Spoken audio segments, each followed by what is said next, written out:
Hello, students. Today we are going to do the chapter The Story of My Life. The rest of the chapters which are there in our syllabus they have already been covered, and you can watch those chapters on the YouTube on this channel only. And I have been making these videos for a long time, and I have got so many calls that ma'am, please make the video on the story of my life. So today I'm here with all of you with the video on the story of my life. This chapter has been written by Helen Keller. बेटा सब तो पहले ਆਪਾਂ ਦੇਖਾਂਗੇ कि what is the meaning of the story of my life. So the story of my life, story is कहानी, my life मेरी ज़िंदगी. The meaning of the title is मेरी ज़िंदगी दी कहानी. तो ये किदी ज़िंदगी दी कहानी है. As the writer is Helen Keller, so the story is of Helen Keller's life. तो ये बेटा किदी लाइफ ਦੀ ਸਟੋਰੀ ਹੈ ਹੈਲਨ ਕੈਲਰ ਦੀ. ਹੁਣ ਤੁਹਾਡੇ ਮਾਈਂਡ 'ਚ ਆ ਰਿਹਾ ਕਿ ਹੈਲਨ ਕੈਲਰ ਦੇ ਵਿੱਚ ਇਹੋ ਜਿਹਾ ਕੀ ਸਪੈਸ਼ਲ ਸੀ ਕਿ ਉਹਨੇ ਆਪਣੀ ਸਟੋਰੀ ਲਿਖੀ ਹੈ ਨਾ. So let me make it very clear to you. First of all, we will discuss about the story. Before discussing, I am telling you that what do we call the story which describes a person's own life. ਉਸ story ਨੂੰ ਬੇਟਾ ਆਪਾਂ ਕੀ ਕਹਿੰਦੇ ਆ ਜਿਹੜੀ ਕਿਸੇ ਇਨਸਾਨ ਦੀ ਲਾਈਫ ਦੇ ਬਾਰੇ ਡਿਸਕਸ ਕਰਦੀ ਹੈ, ਜਿਹੜੀ ਉਸ ਇਨਸਾਨ ਨੇ ਖੁਦ ਲਿਖੀ ਹੁੰਦੀ ਹੈ, ਉਸ ਨੂੰ ਆਪਾਂ ਕੀ ਕਹਿੰਦੇ ਆ, that is called autobiography. So this lesson is autobiographical in nature. ਇਸ ਕਿਉਂਕਿ ਹੈਲਨ ਕੈਲਰ ਨੇ ਆਪਣੀ ਲਾਈਫ ਬਾਰੇ ਖੁਦ ਹੀ ਲਿਖਿਆ ਹੈ, ਤਾਂ ਇਹ ਲੈਸਨ ਜਿਹੜਾ ਹੈ ਆਟੋਬਾਇਓਗ੍ਰਾਫਿਕਲ ਹੈ. ਹੈਲਨ ਕੈਲਰ ਦੇ ਵਿੱਚ ਬੇਟਾ ਕੀ ਡਿਫਰੈਂਟ ਸੀ, what makes her different from others is that she was deaf and blind. ਉਹ ਬੇਟਾ ਡੈਫ ਸੀ, she could not hear anything, ਉਹ ਕੁਝ ਸੁਣ ਨਹੀਂ ਸਕਦੀ ਸੀ. She was blind, she could not see anything, ਹੈ ਨਾ. ਤਾਂ ਇਹ ਉਸ ਦੀ ਲਾਈਫ ਦੀ ਬਹੁਤ ਵੱਡੀ ਪ੍ਰੋਬਲਮ ਸੀ. ਔਰ ਇਹ ਜਿਹੜੀ ਪ੍ਰੋਬਲਮ ਸੀ that was there with her since her childhood. ਉਹ ਉਹਦੇ ਬਚਪਨ ਤੋਂ ਹੀ ਸੀ. And she became deaf and blind through fever at the age of 19 months only. ਜਦੋਂ ਬੇਟਾ ਸਿਰਫ ਉਹ 19 ਮਹੀਨਿਆਂ ਦੀ ਸੀ, ਤਾਂ ਯੂ ਕੈਨ ਵੈਲ ਇਮੈਜਿਨ ਕਿ ਉਹ ਸਿਰਫ 1.5 ਸਾਲ ਪਲੱਸ 1 ਮਹੀਨਾ, ਹੈ ਨਾ, 19 ਮਹੀਨਿਆਂ ਦੀ ਜਦੋਂ ਉਹ ਸੀ ਬੇਟਾ, ਤਾਂ ਉਸੇ ਟਾਈਮ ਉਹਦੀ ਜਿਹੜੀ ਲਾਈਫ ਹੈ ਉਹ ਕਿੰਨੀ ਡਾਰਕ ਹੋ ਗਈ. ਤਾਂ she became blind and deaf. ਤਾਂ ਉਸ ਟਾਈਮ ਤੋਂ ਹੀ ਉਹ ਹਮੇਸ਼ਾ ਤੋਂ ਹੀ ਐਵੇਂ ਸੀ. ਸ਼ੀ ਵਾਜ਼ ਬੋਰਨ ਇਨ 1880, 1880 ਦੇ ਵਿੱਚ ਉਹਦਾ ਜਨਮ ਹੋਇਆ ਸੀ. ਤਾਂ ਆਮ ਤੌਰ 'ਤੇ ਬੇਟਾ ਇਸ ਤਰ੍ਹਾਂ ਦੇ ਜਿਹੜੇ ਲੋਕ ਨੇ ਉਹ ਇੱਕ ਆਮ ਲੋਕਾਂ ਵਰਗੀ ਜ਼ਿੰਦਗੀ ਨਹੀਂ ਬਿਤਾ ਸਕਦੇ. ਬਟ ਜਿਹੜੀ Helen Keller C, in ਸਪਾਈਟ of so many difficulties in her life, she led an adventurous life. ਉਹਨੇ ਪੂਰੀ ਵਧੀਆ ਲਾਈਫ ਆਪਣੀ, she led a full life, ਉਹਨੇ ਪੂਰੀ ਵਧੀਆ ਲਾਈਫ ਬਿਤਾਈ. ਤਾਂ ਇਸੇ ਕਰਕੇ this is something about her which makes her different from others. ਤਾਂ ਉਹਨੇ ਇਹ ਚੀਜ਼ਾਂ ਉਹਨੂੰ ਦੂਜਿਆਂ ਤੋਂ ਅਲੱਗ ਬਣਾਉਂਦੀਆਂ ਨੇ. In this chapter we will find out that how she lived a best life. ਉਹਨੇ ਕਿਸ ਤਰ੍ਹਾਂ ਇੱਕ ਬਹੁਤ ਵਧੀਆ ਜਿਹੜੀ ਉਹ ਕਰ ਸਕਦੀ ਸੀ ਲਾਈਫ ਲੀਡ ਕਰ ਸਕਦੀ ਸੀ, ਉਹਨੇ ਕਿਵੇਂ ਕੀਤੀ. And how did she get her education. ਉਹਨੇ ਆਪਣੀ ਐਜੂਕੇਸ਼ਨ ਜਿਹੜੀ ਹੈ ਉਹ ਕਿੱਥੋਂ ਲਈ, that we will see in this chapter. So in this chapter we will see that how she led a best life which she could do. ਜਿੰਨੀ best life ਬੇਟਾ ਉਹ ਜੀ ਸਕਦੀ ਸੀ ਉਹਨੇ ਉਹ ਕੀਤਾ. she made all the efforts she could do. ਤੇ ਜਿਹੜੀ ਬੁੱਕ ਉਹਨੇ ਲਿਖੀ that was written when she was 22 years old. many a times this question is asked in the question paper. question ਦੇ ਪੇਪਰ ਦੇ ਵਿੱਚ ਤੁਹਾਨੂੰ ਬਹੁਤ ਵਾਰੀ ਇਹ ਗੱਲ ਪੁੱਛ ਲਈ ਜਾਂਦੀ ਹੈ ਕਿ ਜਦੋਂ ਇਹ ਬੁੱਕ ਲਿਖੀ ਗਈ ਸੀ what was her age. her age was 22 and she was in her college. ਉਹ ਆਪਣੀ ਕਾਲਜ ਦੇ ਵਿੱਚ ਸੀ. this book was written in 1903. so let's begin the chapter without wasting any time. The most important day I remember in all my life is that one on which my teacher Annie Mansfield Sullivan came to me. The writer is saying कि most important day, सब तो important दिन, सब तो महत्वपूर्ण दिन मेरी ज़िंदगी ਦਾ ਉਹ ਸੀ ਜਦੋਂ ਮੇਰੀ ਟੀਚਰ ਐਨੀ ਮੈਨਸਫੀਲਡ ਸੁਲੀਵਾਨ ਮੇਰੇ ਕੋਲ ਆਈ. ਸੋ ਬੇਟਾ in this chapter you will see the importance of teacher also, ਕਿ ਇੱਕ ਇਨਸਾਨ ਦੀ ਲਾਈਫ ਦੇ ਵਿੱਚ ਟੀਚਰ ਦੀ ਕੀ ਇੰਪੋਰਟੈਂਸ ਹੋ ਸਕਦੀ ਹੈ. that you will see in the chapter. I am filled with wonder when I consider the immeasurable contrast between the two lives which it connects. ਕਹਿੰਦੀ ਮੈਨੂੰ ਬੜੀ ਹੈਰਾਨੀ ਹੁੰਦੀ ਹੈ ਕਿ ਕਿੰਨਾ ਕੰਟਰਾਸਟ ਹੈ, ਕਿੰਨਾ ਡਿਫਰੈਂਸ ਹੈ ਦ ਟੂ ਲਾਈਵਸ ਵਿਚ ਇਟ ਕਨੈਕਟਸ। ਜਿਹੜੀ ਉਸ ਟੀਚਰ ਨੇ ਦੋ ਲਾਈਫਸ, ਜਿਹੜੀਆਂ ਦੋ ਲਾਈਫਸ, ਉਹ ਕਿਹੜੀਆਂ ਦੋ ਲਾਈਫਸ ਦੀ ਗੱਲ ਕਰ ਰਹੀ ਹੈ? ਜਿਹੜੀ ਲਾਈਫ ਉਹ ਪਹਿਲਾਂ ਜੀ ਰਹੀ ਸੀ ਟੀਚਰ ਦੇ ਆਉਣ ਤੋਂ ਪਹਿਲਾਂ, ਐਂਡ ਜਿਹੜੀ ਉਹਦੀ ਲਾਈਫ ਹੋ ਗਈ ਟੀਚਰ ਦੇ ਆਉਣ ਤੋਂ ਬਾਅਦ। The difference which the teacher made in her life, so she is talking about those two lives ਕਿ ਉਹ ਦੈਟ ਦ ਕੰਟਰਾਸਟ ਵਾਜ਼ ਇਮੈਜਰੇਬਲ। ਇੰਨਾ ਫਰਕ ਸੀ ਕਿ ਉਹਨੂੰ ਨਾਪਿਆ ਨਹੀਂ ਜਾ ਸਕਦਾ।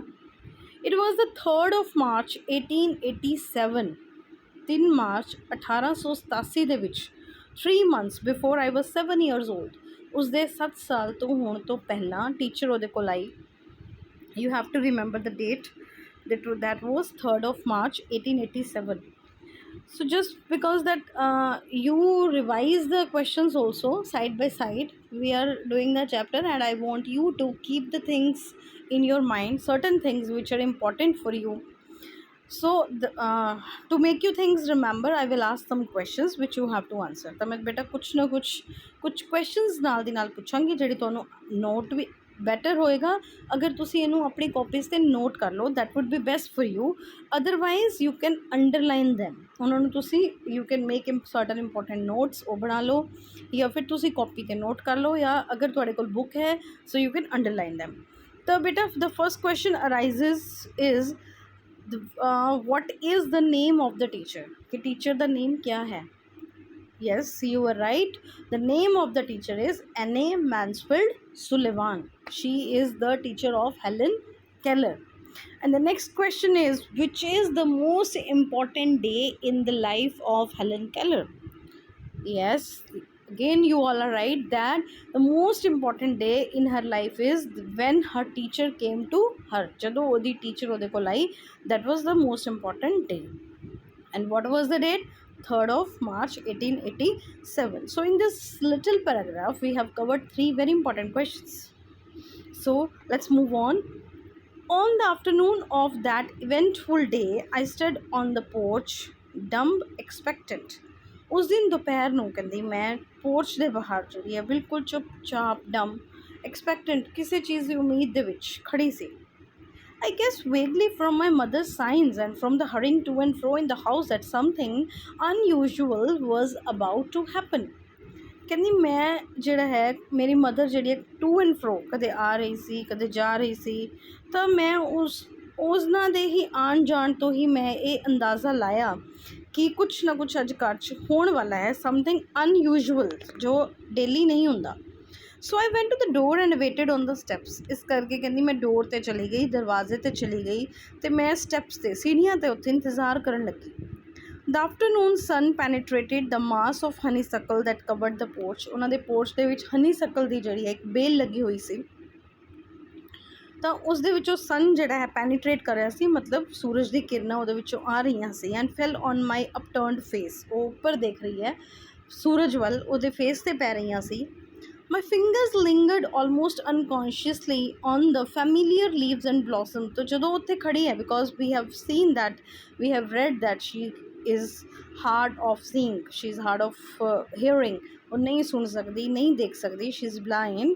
ਤਾਂ ਇਸ ਕਰਕੇ ਉਹਨੇ ਕੀ ਕਿਹਾ, my fingers lingered almost unconsciously, ਉਹਦਾ ਧਿਆਨ ਨਹੀਂ ਹੈ ਬੇਹੋਸ਼ੀ ਦੇ ਵਿੱਚ ਜਾਂ ਨਾ ਦੇਖਦੇ ਹੋਏ ਉਹਦੀਆਂ ਜਿਹੜੀਆਂ ਉਂਗਲਾਂ ਨੇ, ਉਹਦੀਆਂ ਜਿਹੜੀਆਂ ਫਿੰਗਰਸ ਨੇ, ਉਹ ਉਹਨਾਂ ਪੱਤਿਆਂ ਦੇ ਉੱਪਰ ਐਂਡ ਬਲੌਸਮਸ, ਫੁੱਲਾਂ ਦੇ ਉੱਪਰ ਚਲੀਆਂ ਗਈਆਂ। ਉਹਨੇ ਫੈਮਿਲੀਅਰ ਕਿਹਾ, ਫੈਮਿਲੀਅਰ ਮਤਲਬ ਕਿਉਂਕਿ ਉਹਦੇ ਘਰ 'ਚ ਹੀ ਨਹੀਂ, ਉਹ ਰਹਿ ਰਹੀ ਹੈ ਉੱਥੇ, ਹੈ ਨਾ, ਤਾਂ ਉਹ ਡੇਲੀ ਜਿਹੜਾ ਉਹਨਾਂ ਤੋਂ ਜਦੋਂ ਟੱਚ ਕਰਦੀ ਹੈ ਤਾਂ ਦੇ ਆਰ ਫੈਮਿਲੀਅਰ, ਉਹਨਾਂ ਨਾਲ ਉਹਦੀ ਚੰਗੀ ਜਾਣ ਪਛਾਣ ਹੈ। Which had just come forth to greet the sweet southern spring, ਜਿਹੜੇ ਹੁਣੇ ਹੀ ਫੁੱਲ ਆਏ ਸੀ, ਕਿਉਂਕਿ ਹੁਣੇ ਹੀ ਸਪਰਿੰਗ ਆਇਆ। ਸਪਰਿੰਗ ਕੀ ਹੁੰਦਾ ਹੈ? What is this is a season, name of a season. ਕਿਹੜਾ ਸੀਜ਼ਨ ਹੁੰਦਾ? ਬਸੰਤ ਰਿਤੂ। I didn't know what the future held of marvel or surprise for ਮੀ।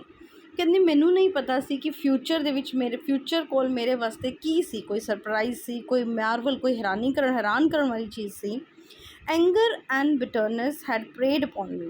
ਮੇਰੇ ਅੰਦਰ ਕੀ ਸੀ? ਸਿਰਫ ਐਂਗਰ ਅਤੇ ਮਤਲਬ ਗੁੱਸਾ, ਐਂਗਰ ਇਜ਼ ਗੁੱਸਾ, ਐਂਡ ਬਿਟਰਨੈਸ ਕੜਵਾਹਟ ਸੀ। continually for weeks, and a deep languor had succeeded this passionate struggle. ਤੇ ਡੀਪ ਲੈਂਗਰ ਉਹ ਥੋੜ੍ਹੀ ਲੇਜ਼ੀ ਜਿਹੀ ਹੋ ਗਈ ਸੀ ਇਸ ਚੱਕਰ ਦੇ ਵਿੱਚ, ਕਿਉਂਕਿ ਉਹਨੂੰ ਹਰ ਟਾਈਮ ਉਹਦੇ ਮਨ 'ਚ ਗਰਵਾਹਟ ਸੀ, ਹਰ ਟਾਈਮ ਉਹਦੇ ਮਨ 'ਚ ਗੁੱਸਾ ਸੀ। ਬੇਟਾ, you can imagine, I hope you will be able to imagine what kind of a life a blind person can have. ਇੱਕ ਆਪਾਂ ਪਹਿਲੇ ਵੀ ਚੈਪਟਰ ਪੜ੍ਹਿਆ ਦ ਸਕੂਲ ਫॉर ਸਿੰਪਥੀ, ਉਹਦੇ ਵਿੱਚ ਆਪਾਂ ਦੇਖਿਆ ਸੀ ਕਿ ਕਿਸ ਤਰ੍ਹਾਂ the students are made to experience the difficulties of blind children. ਤਾਂ ਮੈਂ I hope that you must have an idea, ਤੁਹਾਨੂੰ ਇੱਕ ਆਈਡੀਆ ਉੱਥੋਂ ਲੱਗਿਆ ਹੋਣਾ ਕਿ ਇੱਕ ਬਲਾਈਂਡ ਇਨਸਾਨ ਦੀ ਜਿਹੜੀ ਲਾਈਫ ਹੈ ਉਹ ਕਿੰਨੀ ਡਿਫਿਕਲਟ ਹੁੰਦੀ ਆ। ਤਾਂ ਉਹਦੇ ਲਈ ਵੀ ਇਹ ਲਾਈਫ ਬਹੁਤ ਡਿਫਿਕਲਟ ਸੀ। Have you ever been at sea in a dense fog? ਉਹ ਪੁੱਛ ਰਹੀ ਹੈ ਕਿ ਕਦੇ ਤੁਸੀਂ ਕਿਸੇ ਐਸੇ ਕਿਸੇ ਐਸੇ ਸਮੁੰਦਰ 'ਚ ਗਏ ਹੋ ਜਿੱਥੇ ਚਾਰੋਂ ਤਰਫ ਫੋਗ ਹੋਵੇ, ਧੁੰਦ ਹੋਵੇ। When it seemed as if a tangible white darkness shut you in. ਅਤੇ ਇਸ ਤਰ੍ਹਾਂ ਲੱਗਦਾ ਜਿਵੇਂ ਵਾਈਟ ਕਲਰ ਦਾ, ਸਫੇਦ ਕਲਰ ਦੇ ਅੰਧੇਰੇ ਨੇ ਤੁਹਾਨੂੰ ਢੱਕ ਲਿਆ ਹੋਵੇ। And the great ship tense and anxious, ਇੱਕ ਸ਼ਿਪ, ਇੱਕ ਜਹਾਜ਼ ਜਿਹੜਾ ਚਿੰਤਿਤ ਹੈ, ਗਰੋਪਡ ਹਰ ਵੇ ਟੂਵਰਡ ਦ ਸ਼ੋਰ, ਵਿਚਾਰਾ ਚਿੰਤਾ ਦੇ ਵਿੱਚੋਂ ਜਿਹੜਾ ਸ਼ਿਪ ਹੈ ਆਪਣਾ ਕਿਨਾਰੇ 'ਤੇ ਜਾਣ ਲਈ ਆਪਣਾ ਰਾਹ ਲੱਭ ਰਿਹਾ ਹੈ। With plummet and sounding line and you waited with beating heart for something to happen. ਤੁਸੀਂ ਕਿਸੇ ਚੀਜ਼ ਦੇ ਹੋਣ ਦਾ ਇੰਤਜ਼ਾਰ ਕਰ ਰਹੇ ਹੋ। I was like that ship, ਕਹਿੰਦੀ ਮੈਂ ਵੀ ਆਪਣੀ like that ship before my education began, ਆਪਣੀ ਐਜੂਕੇਸ਼ਨ ਤੋਂ ਪਹਿਲਾਂ, ਆਪਣੀ ਸਿੱਖਿਆ ਤੋਂ ਪਹਿਲਾਂ ਬਿਲਕੁਲ ਉਸੇ ਤਰ੍ਹਾਂ ਦੇ ਜਹਾਜ਼ ਵਰਗੀ ਸੀ। ਓਨਲੀ ਆਈ ਵਾਜ਼ ਵਿਦਾਊਟ ਕੰਪਸ ਔਰ ਸਾਊਂਡਿੰਗ ਲਾਈਨ। ਬਸ ਜਹਾਜ਼ ਕੋਲ ਕੀ ਹੁੰਦੀ ਹੈ? ਕੰਪਸ ਹੁੰਦੀ ਹੈ ਜਿਹੜਾ ਉਹਨਾਂ ਨੂੰ ਦਿਸ਼ਾ ਦੱਸਦਾ ਹੈ, ਪਰ ਮੇਰੇ ਕੋਲ ਕੋਈ ਕੰਪਸ ਜਾਂ ਕੋਈ ਸਾਊਂਡਿੰਗ ਲਾਈਨ ਨਹੀਂ ਸੀ। I had no way of knowing how near the harbour was. ਮੈਨੂੰ ਇਹ ਵੀ ਨਹੀਂ ਪਤਾ ਸੀ ਕਿ ਮੇਰੇ ਤੋਂ ਕਿਨਾਰਾ ਕਿੰਨੀ ਦੂਰ ਹੈ ਜਾਂ ਕਿੰਨੀ ਨੇੜੇ ਹੈ। ਲਾਈਟ, ਗਿਵ ਮੀ ਲਾਈਟ ਵਾਜ਼ ਵਰਡਲੈਸ ਕਰਾਈ ਆਫ ਮਾਈ ਸੋਲ। ਮੇਰੀ ਆਤਮਾ ਦੀ ਸਿਰਫ ਇੱਕ ਹੀ ਆਵਾਜ਼ ਸੀ, ਲਾਈਟ, ਗਿਵ ਮੀ ਲਾਈਟ, ਮੈਨੂੰ ਰੋਸ਼ਨੀ ਦਿਓ, ਮੈਨੂੰ ਰੋਸ਼ਨੀ ਦਿਓ।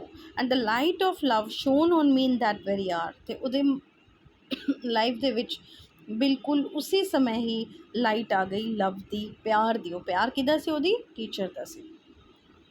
ਸੋ again the question arises, what is the voice of her soul? What is the cry of her ਸੋਲ? ਉਹਦੀ ਆਤਮਾ ਦੀ ਆਵਾਜ਼ ਕੀ ਹੈ? ਕੀ ਆਵਾਜ਼ ਹੈ? Cry of her soul is light, give me light. And ਕਿਹੜੀ ਅਨਾਲੋਜੀ ਯੂਜ਼ ਕੀਤੀ ਗਈ ਹੈ ਇਸ ਪੈਰਾਗ੍ਰਾਫ ਦੇ ਵਿੱਚ? ਕਿ ਉਸਨੂੰ ਰਾਈਟਰ ਨੇ ਆਪਣੇ ਆਪ ਨੂੰ ਕਿਸ ਦੇ ਨਾਲ ਕੰਪੇਅਰ ਕੀਤਾ ਹੈ? She has compared herself with a ship.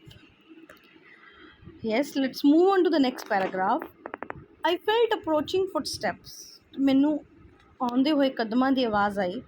I stretched out my hand as I suppose to my mother. ਉਹਨੇ ਬਾਹਰ ਆਪਣੇ ਹੱਥ ਕੱਢੇ ਜਿਸ ਤਰ੍ਹਾਂ ਕੋਈ ਬੱਚਾ ਆਪਣੀ ਮਾਂ ਨੂੰ ਮਿਲਣ ਲਈ ਕੱਢਦਾ ਹੈ। ਸਮਵਨ ਟੁਕ ਇਟ, ਕਿਸੇ ਨੇ ਉਹ ਹੱਥ ਫੜ ਲਏ। ਐਂਡ ਆਈ ਵਾਜ਼ ਕਾਟ ਅਪ, ਮੈਨੂੰ ਫੜ ਲਿਆ। And held close in the arms of her who had come to reveal all things to me. ਅਤੇ ਉਹਨੇ ਮੈਨੂੰ ਆਪਣੀ ਬਾਹਾਂ ਵਿੱਚ ਲੈ ਲਿਆ ਜੋ ਕਿ ਮੈਨੂੰ ਜ਼ਿੰਦਗੀ ਦੀ ਹਰ ਚੀਜ਼ ਦਿਖਾਉਣ ਆਈ ਸੀ। And more than all things else to love me, ਜਿਹੜੀ ਕਿਸੇ ਵੀ ਚੀਜ਼ ਤੋਂ ਜ਼ਿਆਦਾ ਮੈਨੂੰ ਪਿਆਰ ਕਰਨ ਆਈ ਸੀ। ਵੈਸੇ ਹਰ ਇਨਸਾਨ ਬੇਟਾ ਪਿਆਰ ਚਾਹੁੰਦਾ ਹੈ, everyone needs love and affection. But ਜਿਹੜਾ ਇਸ ਤਰ੍ਹਾਂ ਦਾ ਬੱਚਾ ਹੈ ਉਹਨੂੰ she or he, that kind of a person needs much more love, care and attention than anybody else. ਤਾਂ ਇਸ ਤਰ੍ਹਾਂ ਦੇ ਇਨਸਾਨ ਨੂੰ ਕਿਸੇ ਵੀ ਹੋਰ ਇਨਸਾਨ ਤੋਂ, ਇੱਕ ਨੋਰਮਲ ਇਨਸਾਨ ਤੋਂ ਜ਼ਿਆਦਾ ਪਿਆਰ ਜਾਂ ਜ਼ਿਆਦਾ ਕੇਅਰ ਦੀ ਲੋੜ ਹੁੰਦੀ ਹੈ। So the morning after my teacher came, she led me into her room. ਜਿਸ ਸਵੇਰ ਮੇਰੀ ਟੀਚਰ ਆਈ ਉਹ ਮੈਨੂੰ ਆਪਣੇ ਰੂਮ 'ਚ ਲੈ ਗਈ and gave me a doll. ਉਹਨੇ ਮੈਨੂੰ ਕੀ ਦਿੱਤੀ? ਇੱਕ ਡੋਲ ਦਿੱਤੀ। The little blind children at the Perkins Institution had sent it.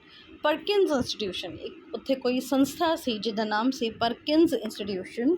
ਉੱਥੇ ਦੇ ਜਿਹੜੇ ਬਲਾਈਂਡ ਬੱਚੇ ਸੀ ਉਹਨਾਂ ਨੇ ਉਸ ਦੇ ਲਈ ਉਹ ਡੋਲ ਭੇਜੀ ਸੀ।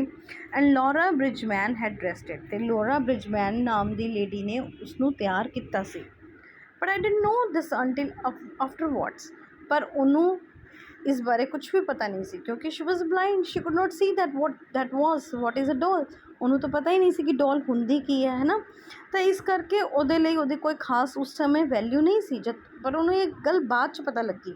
Van I played with it a little while, Miss Sullivan slowly spelled into my hand the word doll. ਜਦੋਂ ਕਹਿੰਦੀ ਮੈਂ ਥੋੜ੍ਹੀ ਦੇਰ ਉਹਦੇ ਨਾਲ ਖੇਡ ਚੁੱਕੀ ਸੀ ਤਾਂ ਮਿਸ ਸੁਲੇਵਾਨ ਨੇ, ਉਹਦੀ ਟੀਚਰ ਨੇ, ਹੌਲੀ ਹੌਲੀ ਉਹਦੇ ਹੱਥਾਂ ਦੇ ਵਿੱਚ ਇੱਕ ਵਰਡ ਲਿਖਿਆ, ਡੋਲ, DOLL। I was at once interested in this finger play.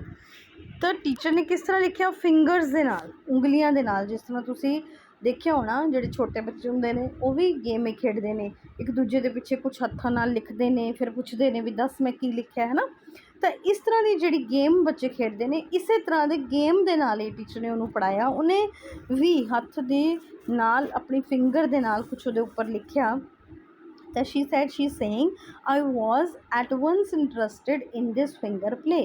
ਮੈਂ ਇੱਕਦਮ ਇੰਟਰਸਟਿਡ ਹੋ ਗਈ, ਮੇਰਾ ਮਨ ਮੈਂ ਉਹਦੇ 'ਚ ਦਿਲਚਸਪੀ ਲਈ ਵੀ ਇਹ ਕੀ ਕਹਿਣਾ ਚਾਹ ਰਹੀ ਆ। and tried to imitate it। ਉਹਨੇ imitate ਮਤਲਬ ਕਾਪੀ ਕਰਨ ਦੀ ਕੋਸ਼ਿਸ਼ ਕੀਤੀ। when I finally succeeded in making the letters correctly I was flushed with childish pleasure and pride। ਕਹਿੰਦੀ ਜਦੋਂ ਮੈਂ ਸਕਸੈਸਫੁਲ ਹੋ ਗਈ ਇਸ ਤਰ੍ਹਾਂ ਦੇ ਲੈਟਰਸ ਬਣਾਉਣ ਦੇ ਵਿੱਚ, ਸਹੀ ਤਰੀਕੇ ਨਾਲ ਜਦੋਂ ਉਹਨੇ ਉਹ ਲੈਟਰਸ ਬਣਾ ਲਏ DOLL, ਤੋਂ ਬਹੁਤ ਖੁਸ਼ ਹੋਈ। running downstairs to my mother I held up my hand and made the letters full doll। running downstairs to my mother I held up my hand। ਉਹਨੇ ਆਪਣਾ ਹੱਥ ਮਾਂ ਕੋਲ ਗਈ, ਆਪਣਾ ਹੱਥ ਉੱਪਰ ਕੀਤਾ ਅਤੇ ਉੱਥੇ ਉਹਨੇ ਲੈਟਰਸ ਬਣਾਏ doll। I didn't know that I was spelling a word or even that word existed।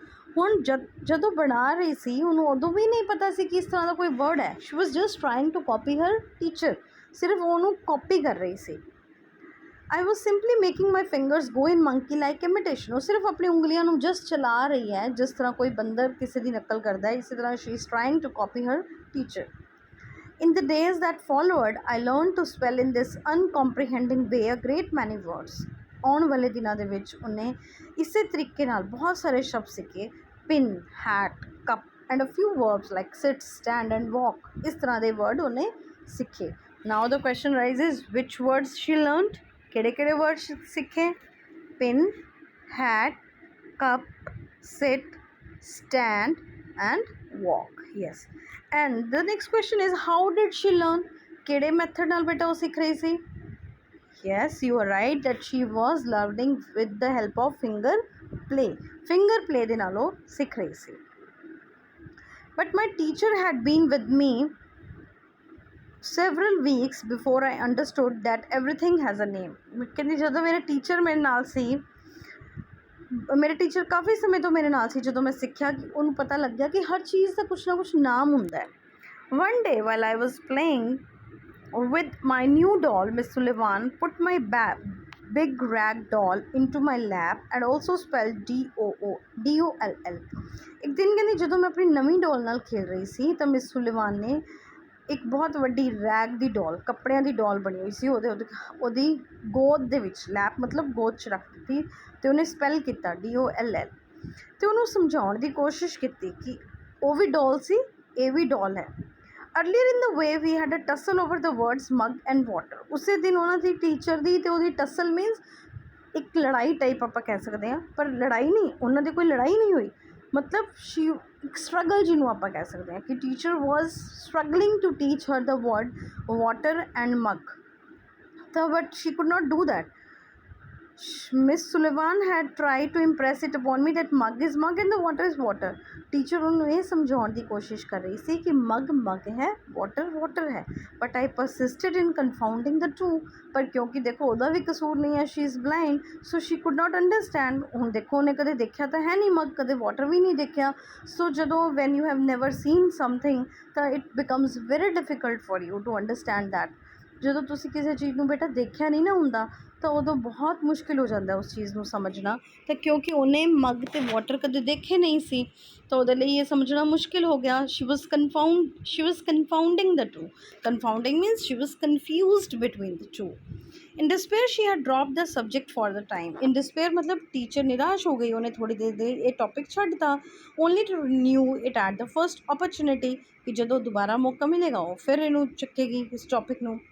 I became impatient at her repeated attempts and seizing the new doll I dashed it upon the floor। ਹੁਣ ਉਹ ਵੀ impatient ਹੋ ਗਈ ਥੋੜ੍ਹੀ ਜਿਹੀ, ਮਤਲਬ ਉਹਦਾ ਜਿਹੜਾ ਹੈ she lost her temper, ਜਿਵੇਂ ਗੁੱਸਾ ਜਿਹਾ ਆ ਗਿਆ ਜਾਂ irritated ਹੋ ਗਈ। ਉਹਨੇ ਉਹ ਜਿਹੜੀ ਡੋਲ ਹੈ ਉਹਨੂੰ ਤੋਂ ਲਈ ਅਤੇ ਚੱਕ ਕੇ ਉਹਨੇ ਸੁੱਟਤੀ ਫਲੋਰ ਦੇ ਉੱਪਰ, ਫਰਸ਼ 'ਤੇ। I was keenly delighted when I felt the fragments of the broken doll at my feet। ਜਦੋਂ ਉਹਨੇ ਆਪਣੇ ਪੈਰਾਂ ਦੇ ਕੋਲ ਉਸ ਡੋਲ ਦੇ ਟੁਕੜੇ ਪਏ ਹੋਏ ਦੇਖੇ, ਕਿਉਂਕਿ ਉਹ ਟੁੱਟ ਗਈ, ਤਾਂ ਉਹਨੂੰ ਬੜਾ ਵਧੀਆ ਲੱਗਿਆ। Neither sorrow nor regret followed ਮਾਈ ਪੈਸ਼ਨੇਟ ਆਊਟਬਰਸਟ। ਚਲੋ ਉਹਨੇ ਆਪਣਾ ਗੁੱਸਾ ਕੱਢ ਲਿਆ, ਫਿਰ ਉਸ ਤੋਂ ਬਾਅਦ ਨਾ ਕੋਈ ਉਹਨੂੰ ਦੁੱਖ ਹੋਇਆ, ਨਾ ਕੋਈ ਅਫਸੋਸ ਆਇਆ। ਆਈ ਹੈਡ ਨਾਟ ਲਵ ਦ ਡੋਲ, ਤਾਂ ਕਿਉਂਕਿ ਉਹਨੂੰ ਡੋਲ ਨਾਲ ਕੋਈ ਪਿਆਰ ਨਹੀਂ ਸੀ। ਅਦਰਵਾਈਜ਼ ਜਿਹੜੇ ਨੋਰਮਲ ਬੱਚੇ ਹੁੰਦੇ ਨੇ ਦੇ ਲਵ ਦੇ ਡੋਲਸ ਵੈਰੀ ਮੱਚ, ਪਰ ਉਹਨੂੰ ਪਿਆਰ ਨਹੀਂ ਹੈ। ਕਿਉਂ ਨਹੀਂ ਹੈ? ਇਹਦੇ ਵਿੱਚ ਉਹਦੀ ਗਲਤੀ ਨਹੀਂ ਹੈ, because she has never seen the doll. ਆਪਾਂ ਉਸੇ ਚੀਜ਼ ਨਾਲ ਪਿਆਰ ਜਾਂ ਅਟੈਚਮੈਂਟ ਆਪਾਂ ਨੂੰ ਹੋ ਸਕਦੀ ਹੈ ਜਿਹੜੀ ਆਪਾਂ ਕਦੇ ਦੇਖੀ ਹੈ। ਤਾਂ ਉਸ ਬੱਚੇ ਨੇ ਉਸ ਡੋਲ ਨੂੰ ਕਦੇ ਦੇਖਿਆ ਹੀ ਨਹੀਂ, ਉਹਨੂੰ ਸਮਝ ਹੀ ਨਹੀਂ ਆ ਰਿਹਾ ਕਿ ਕੀ ਹੈ, ਤਾਂ ਉਸ ਬੱਚੇ ਨੂੰ ਉਸ ਨਾਲ ਕੋਈ ਵੀ ਪਿਆਰ ਨਹੀਂ ਸੀ। In the still dark world in which I lived, there was no strong sentiment of tenderness. ਉਸ ਦੇ ਅੰਧੇਰੇ ਵਾਲੀ ਦੁਨੀਆ ਦੇ ਵਿੱਚ ਕੋਈ ਸਟਰੋਂਗ ਸੈਂਟੀਮੈਂਟ ਨਹੀਂ ਸੀ ਟੈਂਡਰਨੈਸ ਦਾ, ਸੌਫਟਨੈਸ ਦਾ, ਪਿਆਰ ਦਾ। I felt my teacher sweep the fragments to one side of the hearth. ਕਹਿੰਦੀ ਮੈਂ ਮਹਿਸੂਸ ਕੀਤਾ ਕਿ ਜਿਹੜੀ ਟੀਚਰ ਹੈ ਮੇਰੀ, ਉਹਨੇ ਉਹ ਫਰੈਗਮੈਂਟਸ, ਉਹ ਟੁਕੜੇ ਜਿਹੜੇ ਆ ਇੱਕ ਸਾਈਡ 'ਤੇ ਕਰਤੇ। And I had a sense of satisfaction that the cause of my discomfort was gone removed. ਕਹਿੰਦੀ ਮੈਨੂੰ ਥੋੜ੍ਹਾ ਜਿਹਾ ਅੱਛਾ ਲੱਗਿਆ ਵੀ ਚਲੋ ਅੱਛੀ ਗੱਲ ਹੈ ਕਿ ਜਿਹੜੀ ਚੀਜ਼ ਮੈਨੂੰ ਪਰੇਸ਼ਾਨ ਕਰ ਰਹੀ ਸੀ ਉਹ ਚਲੀ ਗਈ ਹੈ। ਤਾਂ ਬੇਟਾ ਅੱਜ ਆਪਾਂ ਇੱਥੇ ਤੱਕ ਕਰ ਲੈਂਦੇ ਹਾਂ। We will stop here today and stay tuned till tomorrow. We will meet in the next video. We will complete this video, and I hope you will write the main points on your notebooks, and you will do the questions, you will remember them, you will learn them, so and that will help you in your exams. I assure you that if you keep on watching these videos, that will definitely help you in your exams. So stay tuned and keep watching. Thank you.